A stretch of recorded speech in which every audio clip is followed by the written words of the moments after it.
What will happen if parents want this, ginawa mo maski ayaw mo? Parents happy. Tama? Ikaw, hindi happy. Pero later, mananghid ka, humingi ka, bigay niya sa'yo. Tama? Okay? They will trust you because you obeyed. Pag ang parents nyo happy sa inyo, you get what you want. Tama? Isahan nyo na lang mga magulang ninyo. You obey maski ayaw nyo para next time makuha mo yung gusto mo. O diba, naisahan mo sila, diba? Kasi nag-obey ka maski ayaw mo. Pag happy sila, they trust you more.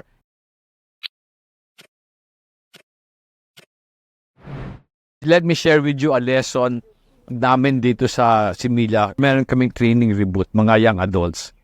Most children do not like submitting to parents. Tama ba yan? Pag sinabi ng magulang, immediately ayaw nyo. Pag sinabi ng magulang nyo, ito gusto kong course, immediately nag-aanap ka ng iba. Pag sinabi ng magulang, ito ang gusto kong puntahan natin, immediately mag-aanap ka ng iba. So it's natural for children to always want something na ayaw ng magulang because, okay, one, we did not inherit the sin of Adam and Eve. We inherited their sinful nature. Pero pag may magrebelde, God says this, they will do this. So ganyan din kayo. You inherited that nature. Parati na lang kontra sa magulang, maski okay yung sinabi ng magulang. That's the nature of children. So problema sa submission.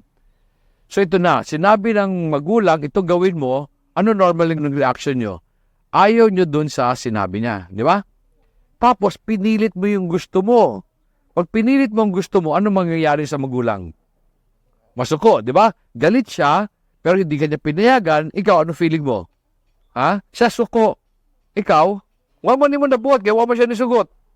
So, pag may gusto yung magulang, hindi ginawa ng anak, pinilit ng anak, nasuko ang magulang, di ba? Maski pilitin, musugot, dili. So, di happy ang parent, hindi ka rin happy. Tama? Pero okay, hindi happy, so magulo. I always ask sila, katulad tinanong ko sa inyo kanina, what will happen if parents want this, ginawa mo maski ayaw mo? Parents happy. Tama? Ikaw, hindi happy. Pero later, mananghid ka, humingi ka, bigay niya sa'yo. Tama?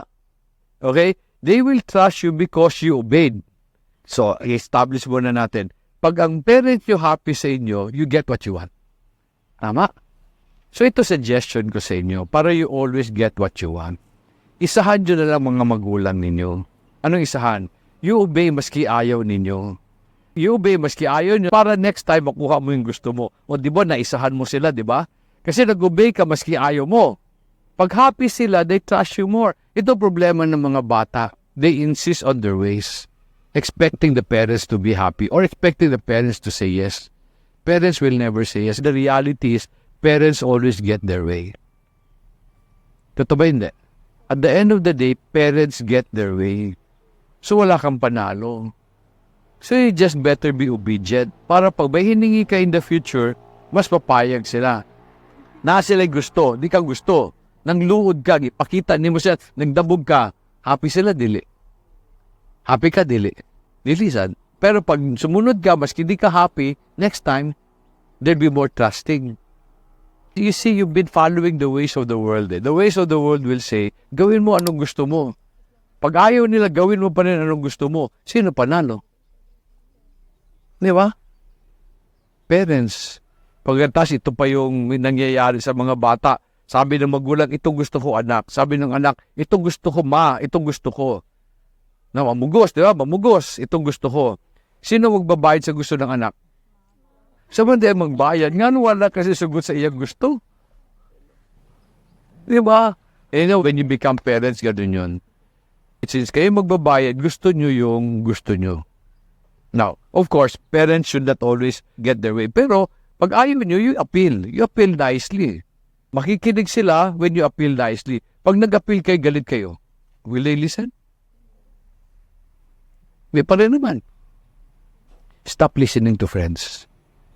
Diba, pag kinausap mo kaibigan nyo, sabihin kaibigan mo, gawin mo gusto mo. Pag ayaw nila, gawin mo pa rin. Sino talo?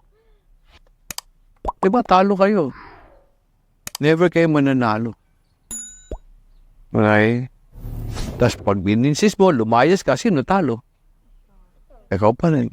Kisa may magutom? Ikaw. Kisa may luoy? Ikaw.